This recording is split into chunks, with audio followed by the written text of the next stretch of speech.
Sa pagpapatuloy, dito ay makikita si Chu Ziyu na lumabas na sa Fengdo Palace para kanyang suriin ang buong lugar, at masyado itong natuwa habang hindi maalis ang kanyang tingin sa hawak-hawak niyang stone fragments. Nasabi na lang niya na magandang kayamanan raw itong kanyang nakuha. Kapag makabalik na siya sa kanilang teritoryo ay doon niya ito dahan-dahan na pag-aaralan, at ang mga natitirang ibang mga stone fragments ay kinakailangan na mahanap niya sila sa lalong madaling panahon. Makalipas ang 2 araw ay makikita na dahan-dahan na nagbukas ang isang void portal, at ang lumabas dito ay isang makinis na hita ng isang babae. Ang babae pala na dumating sa teritoryo ng mga tao ay itong mangkukulam, at nakangiti pa niyang tinawag ang pansin ni Kui Xian, at kanyang sinabi na ang kanya raw pananaw ay walang ni isang mabuting tao para sa kanya. Pero nagtanong lang itong si Kui Xian sa mangkukulam na kung hindi raw ba siya nahuli sa pagdating dito. Sagot naman sa kanya ng mangkukulam na dapat hinintay niya siya dito sa teritoryo ng tao.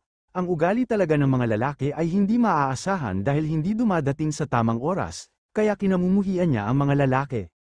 Hindi naman nakapagsalita itong si Kui Xian dahil inis siyang sinabihan ng mangkukulam na ilang taon na raw nilang hindi nagkikita at sa nakita niya ngayon ay mas lalo pa siyang pumangit kumpara noong 10 taon nang huli silang nagkita. Ang mas mabuti pa ay takpan na lang ni Kui Xian ang kanyang mukha ng itim na tela para hindi na matakot ang ibang nilalang na makakita. Idinagdag pa sa kanya ng mangkukulam habang nakangiti na ayaw raw niyang magsayang ng oras na makipag-usap sa isang pangit na nilalang, at ang dapat na lang nilang gawin ay pumunta sa Li Royal City at makipagkita sa Great Saints ng lahi ng tao. Makalipas ang ilang sandali, dito ay ipinakita ang Royal Palace ng lahi ng tao. Makikita si Chu Ziyu sa loob na nakaupo lang sa isang upuan, habang kanyang naramdaman ang pagdating ni Kui Xian maging ang mangkukulam. At naging seryoso ang mukha ni Chu Ziyu dahil bigla na lang lumitaw sa kanyang harapan si Kui Xian kasama ang mangkukulam. Sa nangyari ay hindi mapigilan ng ating bida na mapangiti dahil sa wakas pumunta dito sa teritoryo ng tao ang mangkukulam. Nang nakita ng mangkukulam na hindi man lang nakaramdam ng takot si Chu Ziyu sa kanilang pagdating ay mas lalo siyang nakaramdam ng inis habang hindi maalis ang kanyang tingin sa ating bida. Tugon pa ng mangkukulam sa ating bida na kung hindi raw ba niya alam na pumunta sila dito upang patayin siya, bakit hindi man lang ito nakaramdam ng takot, makinis pa naman sana ang kanyang balat, kung mamamatay lang siya dito ay talagang siya ay maghihinayang. Sabay lumapit ang mangkukulam sa ating bida na kanyang hinawakan ang mukha nito na kanyang tinanong na kung hindi raw ba niya alam kung ano ang kanilang pagkakilanlan. Sagot naman sa kanya ni Chu Ziyu na alam raw niya ang kanilang pagkakilanlan, siya ay isang mangkukulam, at ang kanya namang kasama ay si Kui Xian. Sa sinabi ng ating bida ay nagtataka na nagtanong sa kanya ang mangkukulam na bakit masyado pa rin siyang mahinahon kahit alam na niya kung sino sila. Ngunit nagulat itong mangkukulam dahil bigla na lang tumayo itong ating bida na kanyang hinawakan ang katawan ng bago niyang babae, sambit pa niya sa mangkukulam na kung ano naman raw ang masama kung alam na niya kung sino sila. At mas lalong nagulat ang mangkukulam dahil sinabi sa kanya ni Chu Ziyu na sa totoo lang raw ay gusto sana niyang makipagtulungan sa kanila at kanilang ipagpatuloy ang ganitong palabas. Kaya lang nakakalungkot na isipin dahil siya bilang tao ay hindi mahilig magsalita ng walang kabuluhan. Kaya ang kanya lang masasabi sa mangkukulam ay sana magpakamatay na siya. Sa binanggit na salita ni Chu Ziyu ay agad na naghanda ng pag-atake ang mangkukulam para kanyang patayin si Chu Ziyu, at natatawa pa niyang sinaad sa ating bida na kung hindi raw ba niya alam kung ano na ang kanyang kasalukuyan na sitwasyon ngayon, pero nakangiti lang na tumingin sa kanya si Chu Ziyu na nagpapaalam sa mangkukulam. Kasabay nito ay nagulat ang babae na mangkukulam dahil bigla na lang siyang inatake ni Kui Xian galing sa kanyang likod. Dahil sa sobrang lakas ng biglaan na pag-atake ay nabutas ang katawan ng mangkukulam, kaya tinanong ng mangkukulam si Kui Xian na kung matagal na raw ba siyang nakipag-alyansa sa lahi ng mga tao, sa kanyang ginawa ay matatawag na siyang isang walang hiya. Sa sinabi ng mangkukulam ay tinawanan lang siya ni Kui Xian dahil kaya lang naman niya ito ginawa dahil hindi na niya matiis ang lumalabas sa kanyang bunganga, kaya kanyang napagpasyahan na kalimutan na lang niya siya. Sa isip-isip naman itong mangkukulam na hindi raw siya dapat masangkot sa ganitong labanan, kinakailangan raw talaga niya na makatakas, kung hindi ay tiyak na mamamatay siya dito. At nagulat si Chu Ziyu dahil bigla na lang lumipad ang mangkukulam sa kanilang itaas para makatakas, kaya nagtataka na nagtanong si Chu Ziyu kay Kui Xian na bakit hindi pa namatay ang babae na mangkukulam kahit kitang-kita naman na nabutas na ang kanyang dibdib. Kasabay nito ay ibinuhos ng mangkukulam ang kanyang buong kapangyarihan upang likhain itong malaking bilog na enerhiya para kanyang pang-atake sa ating bida at kay Kui Xian, At nang pinakawalan na ng mangkukulam ang malaking bilog na enerhiya na kanyang nilikha ay sinabihan niya si Chu Ziyu at si Kui Xian na mamamatay na raw silang dalawa. Lumabas naman ang pawis sa mukha nitong si Chu Ziyu nang kanyang nakita ang malaking bilog na enerhiya na pinakawalan ng mangkukulam, at nasabi na lang niya sa kanyang sarili na ang demonyong mangkukulam raw na ito ay binabalak magpakamatay kasama sila. Kahit hindi banta sa kanyang buhay ang ganitong atake ay magdudulot pa rin ito ng malaking pinsala sa kanyang katawan.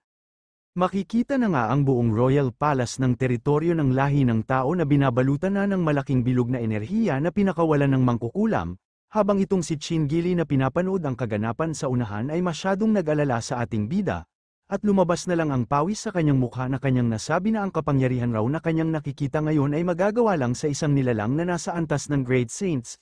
Sana manalo si Chu Ziyu sa kanyang kinahaharap na laban ngayon. Makalipas ang ilang sandali ay tuluyan na nga na nahuli ni Kui Xian ang mangkukulam, sinaad pa ni Kui Xian sa ating bida na napagtagumpayan raw niya ang ibinigay sa kanya na misyon ng kanyang master na talunin ang mangkukulam. Nang narinig ng mangkukulam na tinawag na master ni Kui Xian ang ating bida ay labis siyang nagtaka, ngunit natigil ang kanyang pag-iisip dahil biglang hinawakan ni Chu Ziyu ang kanyang mukha. Sinabi pa sa kanya ni Chu Ziyu na ang kinis pa naman raw ng kanyang katawan, kung papatayin lang niya siya ng ganito ay masasayang lang ang kanyang katawan kapag hindi niya ito mapakinabangan. Matapos magsalita si Chu Ziyu ay sinigawan ng mangkukulam si Kui Xian na bakit tinawag niya na master ang isang tao, at nagtataka din siya bakit ang kanyang lakas ay mas lalo pang umunlad simula noong huli nilang nagkita. Sa katanungan ng mangkukulam ay natatawa lang itong si Kui Xian dahil ang lahat raw na ito ay biyaya sa kanya galing sa kanyang master, kaya lubos na umangat ang kanyang lakas. Pero nagulat ang mangkukulam dahil pinatigil sila sa pag-uusap ni Chu Ziyu dahil dapat hindi niya sayangin ang kanyang oras, at ngayon ay kanya nang sisimulan ang proseso.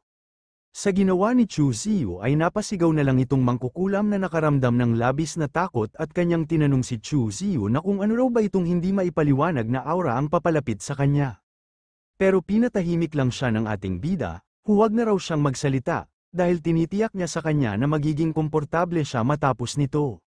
Makalipas ang ilang sandali ay matagumpay na nga na nilamon ang mangkukulam ng godly seed ng ating bida para muling isilang sa panibagong katauhan, bilang kanyang tapat na alagad. Samantalang itong si Kui Xian ay masyadong natuwa dahil muli na naman raw na umangat ang kanyang antas dahil ngayon ay naabot na niya ang ika-4 na yugto ng Saint King. Ipinakita naman sa eksena itong kapatid na babae ng Lord of Thousand Faces na si Tu Shanyu na masyadong nasarapan sa kanyang pakiramdam dahil pakiramdam niya na muli na naman na umangat ang kanyang antas. Ang lahat raw na nangyari sa kanya ay dahil sa kanyang master.